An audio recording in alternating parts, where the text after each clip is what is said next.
E aí, hoje eu vou ensinar a resolver um grande problema do Palio,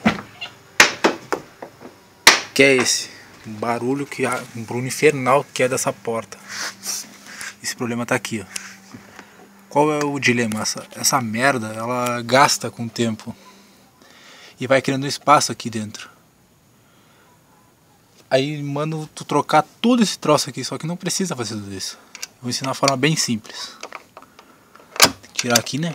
Tira o parafuso, que é uma chave 10.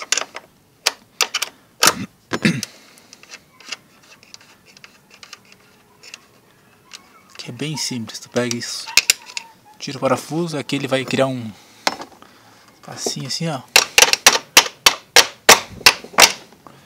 Tem que tirar isso aqui.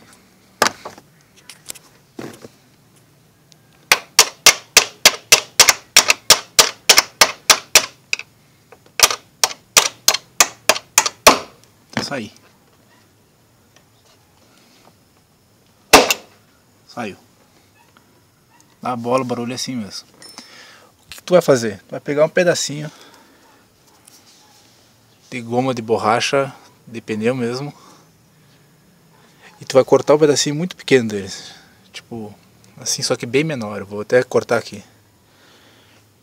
Já mostro o tamanho. Mais ou menos esse tamanho da borracha que tu vai colocar ali. Pega e já põe direto ali no buraco. Não vai atravessar, vai ficar ali no meio.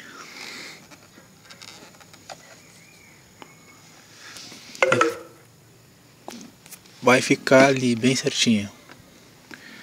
Aí depois pega e vem com o parafuso, encaixa o parafuso.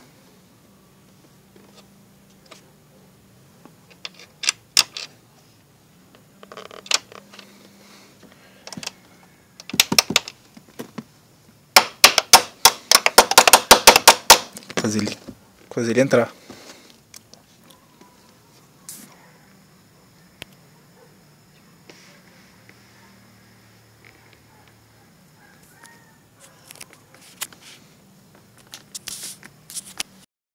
Aqui entra o parafuso, tu pega e encaixa o de baixo.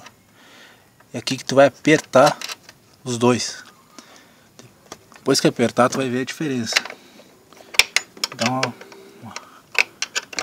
girada boa.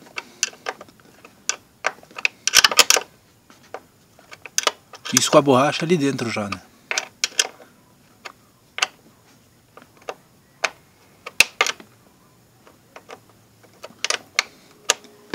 Vamos ver? Olha a diferença. Sem barulho nenhum mais.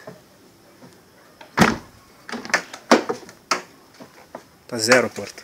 Tá zero. Esse maldito barulho que tinha aí que faz parecer um carro de velho, tudo quebrado, não tem mais. Tá zeradinho. Não substitui a troca de um novo, né? Mas quebra um galho por enquanto, pelo menos vai ficar aquele barulho ridículo e chato que sempre fica. É isso aí, valeu.